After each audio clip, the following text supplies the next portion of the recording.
I never thought my life would shrink to a single number. $1,000. That's all I needed to keep my landlord from kicking me onto the street. After losing my family, my fiancé, and the last pieces of stability I had, desperation became something I breathed like air. So there I was, sitting under the harsh fluorescent lights of the Denver Medical Research Center, rolling up my sleeve to sell my bone marrow just to survive another month. I told myself it was simple, quick, clinical, no emotions involved. But when Dr. Avery Clark burst back into the room, her face drained of all color, my stomach dropped. "Ma'am, you need to stay calm," she whispered, gripping my chart with shaking hands. "Your DNA triggered a federal alert. According to the system, you're deceased. Date of death, 1999. My heart stopped. "I was born in 2000, I said. That's when the FBI walked in. 6 months ago, I thought my life hurt, but it was nothing compared to what was coming. My name is Madeline Parker Maddie. To the few people who used to care, and at 26, I thought I finally had the kind of life people in my neighborhood never got. I had a tiny but warm apartment, a job as a junior interior design assistant, and a fiancé who kissed my forehead every morning before work. It wasn't glamorous, but it was mine. Then the universe ripped it away piece by piece. It started with the phone call every daughter fears. A drunk driver, a red light. My mom and my little brother Jacob on their way home from the grocery store. Gone in seconds, the police said, like that was supposed to soften the blow. They told me at least they didn't suffer. As if that made losing the only two people who ever loved me unconditionally any less brutal. I unraveled fast. I stopped eating, stopped sleeping, couldn't remember basic tasks at work. Grief hollowed me out so thoroughly I could barely string a sentence together. And after 2 months of watching me disappear into myself, my fiancé Ethan packed his things. He left a note on the counter that read, "I can't carry both of us, I'm sorry." What he really meant was, "You're too broken for me." What I didn't expect was for him to take everything that was still in his name, my savings, the furniture, even the car he promised we would share. Technically legal, morally disgusting. Without the car, I was late to work. Without the savings, I missed rent. Without the will to live, I missed deadlines. My boss pulled me aside gently, but her words carved into me. "Maddie, we don't want to let you go, but you're not here anymore. Not really." And that was that. Jobless, heartbroken, alone, bills piled up faster than I could ignore them. I sold my jewelry, my mother's dishes, half my clothes, anything with a price tag. I moved into a studio barely bigger than a closet in a part of Denver where the police sirens never slept. Some nights I sat in the dark, staring at the shut-off notice taped to my door, feeling like the universe was watching to see how much more I could take before I broke completely.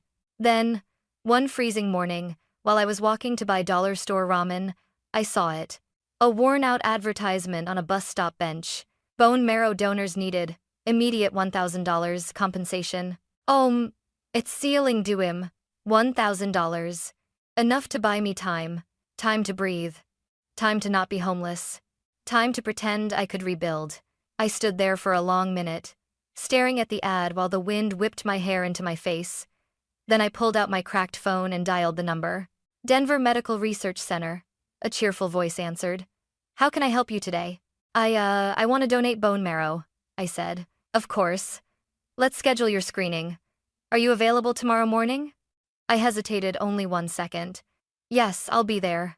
I told myself it was just a transaction. Just another body part traded for survival. Just one more sacrifice I had to make because life kept taking and taking and taking from me. I had no idea that walking into that clinic wouldn't just change my life. It would destroy the life I thought I had, and reveal the one I never knew existed. The next morning, I walked into the Denver Medical Research Center telling myself I wasn't nervous. I was lying. The building smelled like antiseptic and lemon floor cleaner, too clean, too bright, too eager to expose every flaw I'd spent months trying to hide. I checked in at the front desk, my hands trembling as I wrote my name on the form. Madeline Parker. A name that, within an hour, would stop belonging to me. "Miss Parker?" A nurse called me in with the kind of gentle smile people reserve for rescued animals. She guided me into a small white exam room. "Have a seat. Dr. Clark will be with you shortly." I sat on the exam table, pulling my sleeves up to my elbows as if to show the universe I wasn't scared. But I was. My entire life had been spiraling, and this felt like my last attempt to slow the fall. When Dr. Avery Clark entered, she looked exactly like the kind of person whose job depended on calm, neat bun, pressed scrubs, soft voice. "So Maddie," she said, scanning my form. "Any medical conditions? Surgeries? Allergies?" "No. Well, just anxiety. Given everything you've been through, that's normal." Her tone was so kind I almost cried. She took several vials of blood, labeled them, and offered me a polite smile. "Results should take about 40 minutes. You can wait here." I nodded, scrolling my cracked phone to distract myself. Apartment listings, cheap jobs, anything that would keep my mind off the fact that I was selling part of my body to survive. 15 minutes passed. 20. 30. When the door burst open at minute 42, I knew something was wrong before anyone spoke. Dr. Clark stood frozen in the doorway, face pale, eyes full of something I couldn't place: fear? Shock? A mix of both? Behind her were two security guards, hands resting on their belts like they were expecting trouble. "Ma'am, we need you to remain seated," she said, voice trembling. My pulse hammered. "Is something wrong with my blood? Am I sick?" She shook her head slowly. "It's not that. It's something else." She stepped closer, clutching a clipboard to her chest like a shield. "Your DNA?"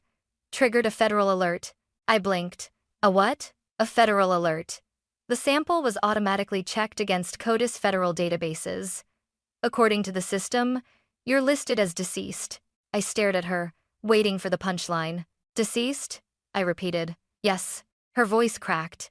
"Date of death, March 12th, 1999. A cold wave shot through me. "Dr. Clark, I was born in 2000. "I know," she whispered. One of the guards stepped closer. "Ma'am, we need you to remain calm." The room started to shrink. My lungs couldn't find air. "This has to be a mistake," I snapped. "I'm alive. I'm right here." Dr. Clark swallowed hard. "The system doesn't make mistakes like this. I've never seen anything like it." I got off the exam table, backing toward the wall. "Call the lab again. Rerun it. I'm not dead." Before she could answer, the door opened behind her. Two people stepped inside, dark suits, badges. That unmistakable, authoritative tension that fills a room before anyone speaks. The woman introduced herself first. "Miss Parker, I'm Special Agent Olivia Brooks." The man followed. "And I'm Special Agent Marcus Hale, FBI." My breath hitched. "For what?" I whispered. "I didn't do anything." Agent Hale lifted a folder. "This isn't about a crime you committed." He opened it, showing me a photo of a newborn baby wrapped in a christening gown. "This is about a crime committed against you." Agent Brooks met my eyes, her expression softer. "Miss Parker, your DNA matches a missing child case from 1999. A baby girl abducted from a wealthy family. If this is accurate." She hesitated, then delivered the words that cracked my life in half. "You're a billionaire family's missing daughter." My knees buckled. "I what?" No. My parents are Mark and Linda Parker." Agent Hale shook his head slowly. "Maybe not by blood." And in that moment, I felt it, the first fracture in the identity I'd spent 26 years believing was mine. Agent Marcus Hale didn't blink, didn't breathe, didn't soften. His gaze stayed locked on me like he was studying a crime scene. He slid the photograph across the counter. A tiny newborn, pink cheeks, blue blanket, a silver bracelet around her wrist engraved with RK. Agent Brooks spoke gently. "Her name was Rosalind Kingsley. She disappeared 26 years ago." My stomach lurched. "That's not me," I whispered. "It can't be." But my hands? They shook as I picked up the photo. The baby had my chin, my mouth, my exact eye shape. Agent Brooks tapped the corner of the picture. "Rosalind was taken from a secured nursery at the Kingsley estate, one of the wealthiest families in the country. 0 witnesses, 0 evidence, no ransom. The case went cold." Hale opened a tablet and turned the screen toward me. A DNA analysis glowed bright red across the top. "Match, 99.98%. Confirmed through CODIS and secondary databases." "This is impossible," I whispered. "I'm Maddie Parker. I grew up in Boulder. I went to West Ridge Elementary. I wasn't kidnapped. I wasn't—" Agent Hale cut in. "Miss Parker, your entire identity could have been constructed. Birth certificate, social security number. Medical records, they can be fabricated with enough money and motive. His words were daggers. No, I snapped. My parents are good people. They didn't steal a child. Agent Brooks stepped closer, her voice calm but firm. No one is accusing them, yet. But someone did take you. Someone hid you. Someone erased the original you and rewrote a new one. She hesitated. And someone declared you dead. I have not to unmatter. The air went icy. That's the part I don't understand, she continued. According to federal records, Rosalind Kingsley died the same day she disappeared. I died? I choked out. On paper, Hale said. But clearly someone wanted the world to believe you were gone. Dr. Clark, who had been silent in the corner, finally spoke. I've practiced medicine 20 years. I've never seen a database flag like this. Whatever happened, it wasn't random. I dropped onto the exam table, knees too weak to hold me. Brooks folded her arms. Miss Parker, the Kingsleys never stopped searching. They hired private investigators, forensic genealogists, even tracked black market adoption rings. Nothing ever surfaced. Hale continued, tone clinical. The case resurfaced today because of you. Your DNA just reopened a 26-year-old federal investigation. I stared down at the newborn photo, my fingers trembling around its edges. But denial pushed through the cracks of my panic. My parents, Mark and Linda, they wouldn't be part of anything illegal. They loved me. Brooks nodded. We know. They're being brought in for questioning, not as suspects. For their safety. I shot up. For their safety? From who? Hale exchanged a look with Brooks before answering. From whoever tried to erase you the first time. Cold washed through me. I backed away. No, stop. I'm not this Rosalind. I'm not Kingsley blood. I'm not a billionaire's daughter. This is insane. Agent Brooks stepped forward and gently placed a hand on my arm. Maddie, look at the bracelet. I lifted the photo again. The silver baby bracelet with tiny engraved initials, R. K. Brooks reached into her jacket and pulled out a clear evidence bag. Inside was an identical bracelet, same design, same pattern, only bigger. The adult version. This was found in a security vault the Kingsleys kept sealed for 26 years, she explained. Your mother, Eleanor Kingsley, had an identical one made for her daughter's 18th birthday. She held it up next to the photo. My throat closed. Hale delivered the final blow. Miss Parker, your fingerprints match partial prints lifted from the original bracelet. And you have the same rare mitochondrial marker found in all female descendants of the Kingsley bloodline. I stared between them, my world bending, cracking, collapsing under the weight of truth. I whispered, dizzy. I need to call my mom. No, Hale said immediately. Absolutely not. From this moment forward, you cannot contact Mark or Linda. Not until we verify who took you and why. My parents will panic, I protested, voice rising. Brooks's expression softened with sympathy. I know. But Maddie, if this is real, they've been living with a secret they didn't know they were part of, Hale added darkly. And whoever erased you once might try again. My heart thudded painfully. I clutched the newborn photo to my chest as if it could anchor me. In less than an hour, I had gone from a broken young woman selling bone marrow to a dead girl walking, to a billionaire's missing daughter. And I could feel it. This nightmare wasn't even close to being over. The federal building felt nothing like the clinic. No antiseptic brightness. No reassuring smiles. Just concrete hallways, humming lights, and a coldness that settled under my skin like frostbite. Agent Hale led the way, heels striking the floor with military precision. Agent Brooks stayed beside me, quieter, watchful. We stopped outside a metal door with a small glass window. Hale spoke without looking at me. They're inside. My stomach twisted. They, I repeated. Who's they? Brooks touched my shoulder gently.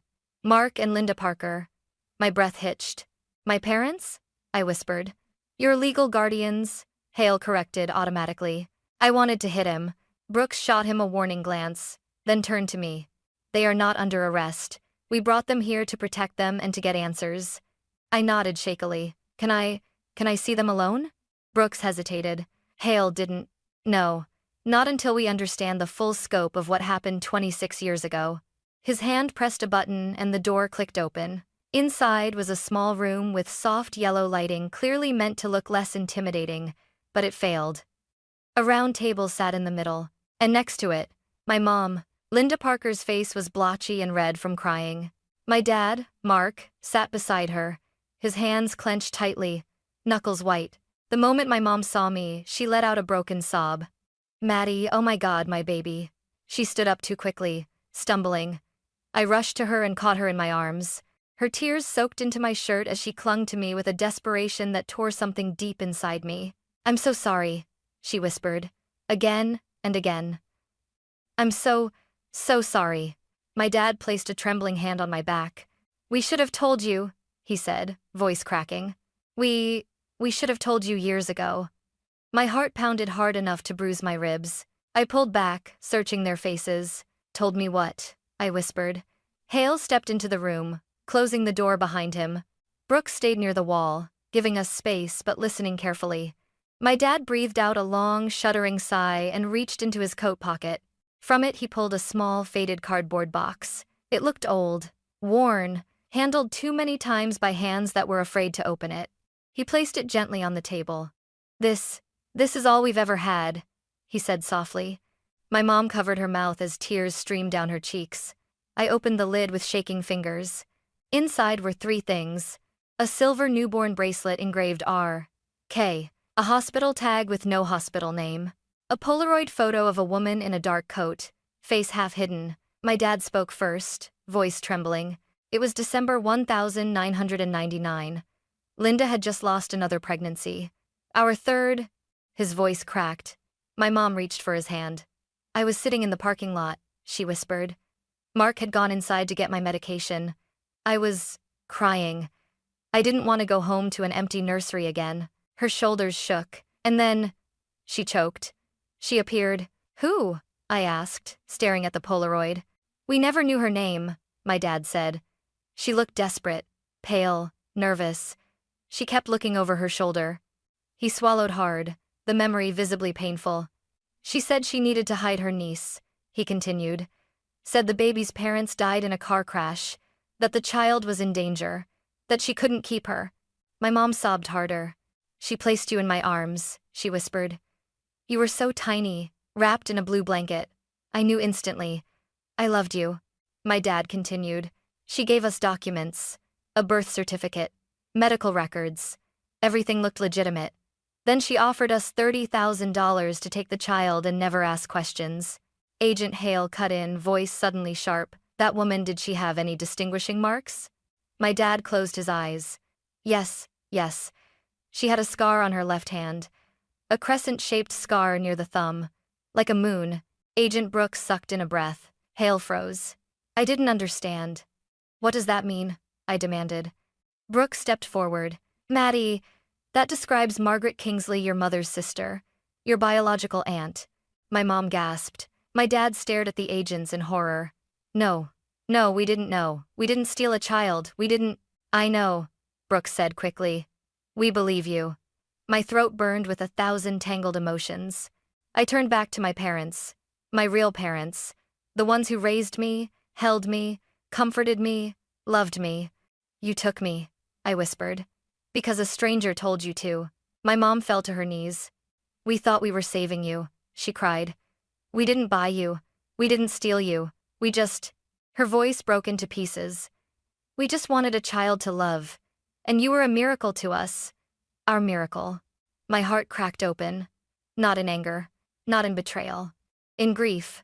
Because I could see the truth in their eyes. They didn't kidnap me. They didn't manipulate me. They didn't hide me out of guilt. They hid me out of love. Agent Hale broke the silence. Mark, Linda, whether you knew it or not, your daughter is Rosalind Kingsley, heir to the Kingsley Empire. The words hung in the air like a funeral bell. I wasn't just losing my identity. I was losing the parents who gave me one. Agent Brooks led me down another hallway, long, quiet, the kind where every step felt like a countdown. I held the box my parents gave me against my chest, gripping it so hard my knuckles whitened.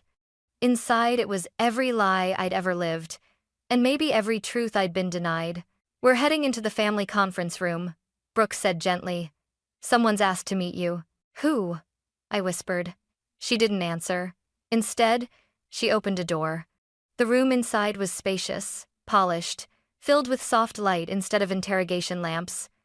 A vase of white lilies sat on the table, elegant, delicate, out of place in a federal building, and standing beside the window was a woman, tall, gracefully composed, dressed in a navy business suit that probably cost more than my old apartment lease. Her dark hair fell in soft waves, but what stunned me were her eyes blue-gray, identical to mine. She froze when she saw me. Then her hand flew to her mouth, trembling. "Oh my God," she whispered. "Rosie?" I flinched. "My name is Maddie," I said automatically, grasping onto the only identity I had left. The woman closed her eyes, as if the name caused her physical pain. "I'm sorry," she breathed. It's been 26 years." Agent Brooks stepped forward. "Maddie, this is Victoria Kingsley. She's your biological older sister." Victoria's voice cracked. "I was 3 when you disappeared. Had a visions. Can I didn't be due." My heartbeat staggered. 3. A toddler. Old enough to form memories. Old enough to lose a sister. Victoria approached slowly, as though she feared I might vanish if she moved too fast. "I used to sneak into your nursery," she whispered. "Mom said I liked to watch you breathe. I'd sit on the floor and sing to you even though I didn't know any real songs." Her voice hitched. "When you were taken, I thought it was my fault. I opened my mouth but no sound came out." She wiped at her eyes, breath shuddering. "That night, I begged Mom to let me sleep in her room. I didn't want to stay in mine because of a thunderstorm. If I'd stayed, maybe I would have heard something. A sound, a door, a stranger. Anything. Maybe I could have Her voice cracked completely. I stepped toward her. "You were 3, I said softly. "You were a baby." She let out a broken laugh. "You sound like Mom." Mom? A mother I'd never known. A mother dead 5 years.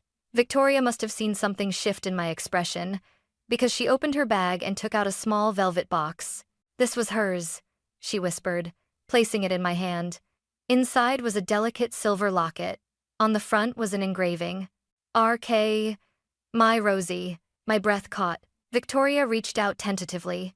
"She wore it every day until she died," she said, tears slipping down her cheeks. "She never gave up hope. Not for a single second." I traced the initials with my thumb. The cool metal burned against my skin. "Your mother, Eleanor, she was the heart of our family," Victoria continued, voice trembling. "When you vanished, she stopped hosting charity galas, stopped painting, stopped laughing. She spent the rest of her life searching for you." I swallowed, throat tight. "What about my father?" I asked. Victoria's face darkened. "He's alive," she said, "and he's desperate to meet you.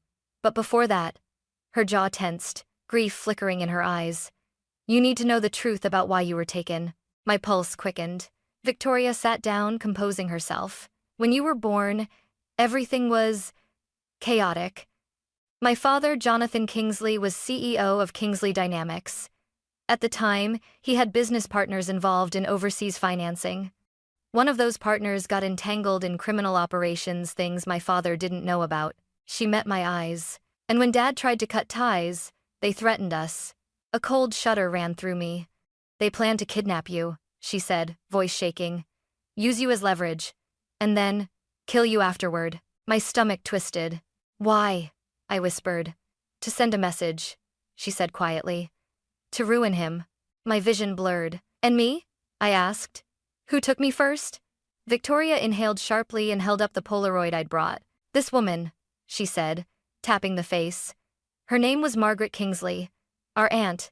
Our mother's younger sister." The name felt like static in my ears. "She found out about the kidnapping plot," Victoria continued. "She didn't trust the police. Didn't trust security. She panicked. She grabbed you, ran, found a couple she thought would protect you, and gave them everything she had." My legs trembled. "Then what happened?" I asked. Victoria's voice broke. "They found her body 2 years later in a motel in Montana. They called it suicide. But we always knew. She died protecting you." Silence swallowed the room. I clutched the locket so tightly the metal left marks in my palm. Victoria stepped closer, tears streaming openly now. "You were loved, Maddie," she whispered. "So deeply. By all of us. By the aunt who died to save you, by the mother who never stopped grieving, by the father who never forgave himself for failing you." Her fingers hovered near mine, trembling. "And now, You're here, alive. After 26 years. She sobbed softly. You came home. I felt something inside me break and bloom all at once. Pain, grief, and the quiet, dangerous hope that maybe, just maybe, my life had never been as empty as I thought. But I also felt something else. Fear. Because if this was all true, then the man behind all of it, the one whose decisions destroyed my life before it even began, was a billionaire. And he was waiting to meet me. Agent Hale knocked once on the large glass door at the end of the hall. Behind it, I could already see the silhouette of a man seated in a high-backed leather chair, broad shoulders, expensive suit, perfect posture, the kind of presence that didn't have to move to dominate the room. My biological father, Jonathan Kingsley, the billionaire whose decisions got my aunt killed, the man who failed to protect an infant me from monsters he'd invited into his own world. Agent Brooks whispered to me, "You don't have to go in if you're not ready." But I was ready, not because I was calm, not because I wasn't terrified, but because I deserved answers. "Open it," I said. The door slid quietly. The room was sleek, elegant mahogany table, floor-to-ceiling windows, a skyline of Denver painted gold by the afternoon sun. Jonathan Kingsley turned in his chair. His hair was streaked with silver, his jaw sharp, his eyes, my eyes, blue-gray, cold and old, filled with something I didn't want to name. He stood slowly, as if afraid I'd shatter if he moved too fast. "Rosalind," he breathed. That name. I stiffened instantly. "Don't call me that." The word Rosalind felt foreign in my mouth, like trying on a coat someone else bought for me. His face crumpled with hurt. "I'm sorry. I forget you wouldn't want to be called by the name of a girl who died because of your decisions?" I snapped. Agent Hale stepped back, letting the tension fill the room unfiltered. Jonathan swallowed, his voice deep but unsteady. "I've dreamed of this moment for 26 years. Funny," I said bitterly. "I didn't even know you existed until 2 hours ago." He flinched. "Good. For once, someone else felt the impact instead of me. I understand if you're angry." "Angry?" I laughed, a sharp sound. "I'm beyond angry. I'm displaced, disoriented, torn between two families, two names, and all because you made deals with criminals?" His jaw tightened. "Let me explain." "No." I stepped forward, heart pounding. "Explain this instead. My aunt, your sister-in-law, died because she saved me. My parents, the Parkers, raised me with love while your world made them accessories in something they never understood. My life, my entire identity was rewritten because you brought danger into your home. Anyway," his eyes glossed with grief. "You don't know what it was like back then," he said quietly. "Then tell me," I demanded. "Tell me why you didn't protect your own daughter." He inhaled deeply, voice shaking for the first time. "I tried. That's not good enough." He looked away toward the window, toward the city he probably owned pieces of. "I was arrogant, successful too young. I believed I could control my business partners. They were men with vast networks, financial criminals with political ties. When I refused to sign off on one of their laundering contracts, they warned me, subtly at first, then openly." He swallowed hard. "One night, a note was delivered to our home. It said, 'Every king loses his crown through his children.' Ice shot through me," he continued. "We tightened security, hired new guards, begged the FBI for help, but without evidence, they couldn't do much. And then, they came for you." My breath trembled. "You blamed yourself so much you let the world think I was dead?" I fired back. His voice broke. "When they declared you deceased, I wanted to die too." Silence slammed between us. A silence thick with 26 years of pain neither of us chose. I stepped closer, so close I could see the tiny wrinkles around his eyes, the ones grief had carved. "You let her take me," I whispered. "Aunt Margaret, you let her walk out with me alone." Jonathan squeezed his eyes shut. "She came to us panicking. Said she'd overheard a conversation that they planned to take you within 24 hours. She insisted she could hide you, that the safest place was outside the Kingsley name. And that wasn't too padded, and you believed her?" "She was terrified," he said. "And she loved you. I thought she would bring you back.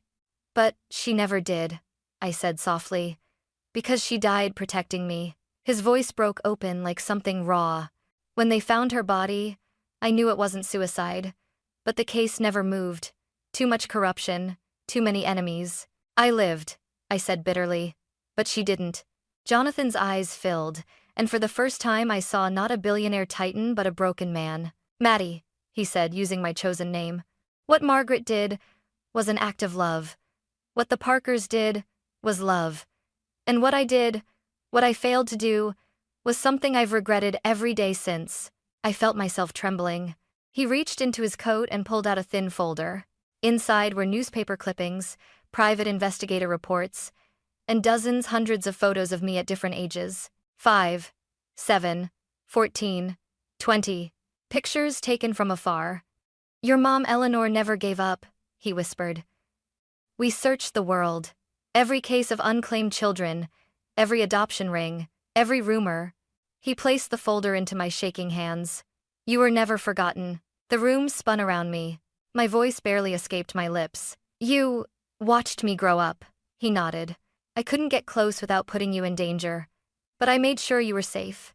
Every school you attended had additional security placed anonymously. Every address you lived at was under discreet watch. We protected you without exposing you. My breath caught. You were there? He looked at me with tears he didn't hide. I've never stopped being your father. I get never watching. I staggered back, the weight of everything bending my knees. Anger, love, confusion. 26 years of lost time slamming into me at once. Why now? I whispered through tears. Why now, after all this time? Because you came back to us, he said, voice cracking. Because your DNA finally surfaced. Because the world that tried to destroy us is gone. And because... He stepped toward me, slow, careful, fatherly. Because I will never fail you again. My throat closed. My whole body shook. And then, my legs gave out. He reached me before I hit the floor. For the first time since I walked into that clinic, I let myself sob in someone's arms. Not because I forgave him. Not because the past didn't matter. But because for the first time, I understood that I had been loved, long before I knew I was lost. And the war between the life I'd lived and the life I'd been stolen from, I was only just beginning. The conference room fell away from me the moment Jonathan let me go. Agent Brooks guided me out into a quiet hallway dimly lit, lined with framed photos of federal officials who had no idea my world had just been split into two irreconcilable halves. We can take a break, she said softly. But break meant nothing when your identity had just been peeled open like a wound. I leaned against the wall, pressing my palms against my eyes until stars flickered behind them. Two families, two truths, two versions of me. The one I lived, and the one that was stolen. Footsteps echoed. Maddie? A trembling voice called. I lifted my head. Victoria stood there, my sister by blood, a stranger by life, wringing her hands like she was afraid I'd vanish again. Are you okay? She asked. I laughed through the exhaustion. Define okay. She stepped closer, hesitating. I know this is all too much. If I were in your place, I'd be terrified, angry, lost, I said. Yes, she whispered. All of that. Silence wrapped around us. Not uncomfortable, just heavy. Weighted with 26 years of absence neither of us chose. Finally, I asked the question that had been clawing at the back of my mind since the moment FBI said missing heiress. What happens now? Victoria exhaled shakily. Whatever you want. Truly. Dad wants you home. The board wants to meet you. Our lawyers want to... Stop, I said, holding up a hand. I'm not ready for any of that. She nodded, eyes soft. Of course. I don't want to lose you again. Her voice broke, and that did something to me. Something small but real. Like a stitch pulling two torn fabrics closer. Before I could answer, the door behind me opened again. Mark and Linda, my parents, stood there, pale from hours of crying, fear etched deep into their faces. Maddie, Mom whispered. We didn't want to interrupt, but we needed to know if you're okay. Two worlds collided in that hallway. My parents, who held me through nightmares, scraped knees, heartbreak, and my sister, who lost me before she could form memories of my face. My heart cracked open. Come here, I said to the Parkers. My mom threw her arms around me, half sobbing, half laughing in relief. My dad's voice was barely audible. You'll always be our little girl. We'll step back if you want. We'll let you go if this is where you belong. Crack at it. He tried to sound brave, but his voice wavered. I grabbed his hands. No, I said. I'm not choosing between you. They both froze. And Victoria stepped forward slowly, almost trembling. You don't have to choose, Maddie, she whispered. We can share you, if you'll let us. The enormity of that moment of all three of them looking at me with fear, hope, love, crushed me. I wiped my tears and stood straighter. My name is Madeline Parker, I began. Then I placed a hand on the locket tucked inside my shirt. And I am also Rosalind Kingsley. Brooks smiled softly, a rare expression even Hale couldn't suppress a reaction to. I'm both, I continued. I belong to both families. I was shaped by loss, but I was saved by love. I won't abandon either. My mother sobbed harder. Victoria covered her mouth. My father, Mark, bowed his head as if relieved from a burden he'd carried for decades. And I made a vow. To them, and to myself. I'm done running from the truth. I'm done letting the past define me. From now on, I decide who I am. 2 families, 2 histories. 1 future, mine. And for the first time, the path ahead didn't feel terrifying. It felt possible. 3 weeks later, I stood on the steps of Kingsley Dynamics headquarters, a skyscraper of glass and steel rising above Denver, like a monument to power I was never supposed to inherit. But this time, I didn't feel like an intruder. I felt chosen, not because of money, not because of blood, but because for the first time in 26 years I was building my life on truth, not fear. Inside the lobby, marble floors stretched endlessly. Employees whispered as I walked past, some curious, some shocked, some emotional. The long-lost heiress story had leaked to the media, though the FBI kept details sealed. Enough rumor spread to make me a ghost resurrected. Victoria waited at the elevator. You ready? She asked, offering a small smile. I took a breath. I think so. She squeezed my hand. Whatever happens, you're not alone. She meant it. Over the last 3 weeks, she'd helped me navigate everything: legal counsel, extended family, the overwhelming tsunami of attention. She was patient when I panicked, gentle when I cried, fierce when someone questioned my place. She became my sister in every way that mattered. But I didn't stay with the Kingsleys full time. Every Friday afternoon, I packed an overnight bag and drove to Boulder. Mark grilled burgers on the porch. Linda hugged me like she feared I'd vanish again. We watched reruns, cooked together, laughed together. They didn't lose me. And I didn't lose them. I gained more. At Kingsley HQ, Victoria led me into a sunlit conference room where Jonathan was waiting. He looked healthier, lighter, like a man who'd finally been handed the piece of his soul he'd mourned for decades. Maddie, he said warmly, thank you for coming. I sat across from him. 3 weeks ago, I could barely look at him without shaking. Now, I could breathe. I'm ready, I said. He nodded, sliding a document folder toward me. We'd like you to join the Kingsley Foundation, he said, as co-director. You'll lead our new program focused on missing children and families rebuilding after trauma. Your insight, your story, can change lives. For a moment, the world stilled. Me, the girl who sold bone marrow to survive. The girl who thought she had nothing left to give. Now being asked to help others like me, I felt tears burn my eyes. I want this, I said. I really want this. Jonathan's voice softened. And Maddie, whatever name you choose, whatever path you take, you are my daughter. I'll spend the rest of my life earning that privilege. For the first time, I believed him. We signed the papers together. Later, I walked into my new office, glass walls, a desk overlooking the city, and placed something important right at the center. My eviction notice, framed, preserved, a reminder of who I was, and who I fought to become. Around lunchtime, my phone buzzed. Denver Medical Research Center. Miss Parker, are you still interested in being a bone marrow donor? I stared at the message, then smiled. I typed back, yes. It saved my life once. Maybe it can save someone else's. Standing in that office, sunlight spilling across the room, I touched the locket around my neck, R.K., and whispered to myself, I am Maddie Parker. I am Rosalind Kingsley. I survived. And I choose my future. 2 names, 2 families, 1 woman reborn from the ashes of a stolen past.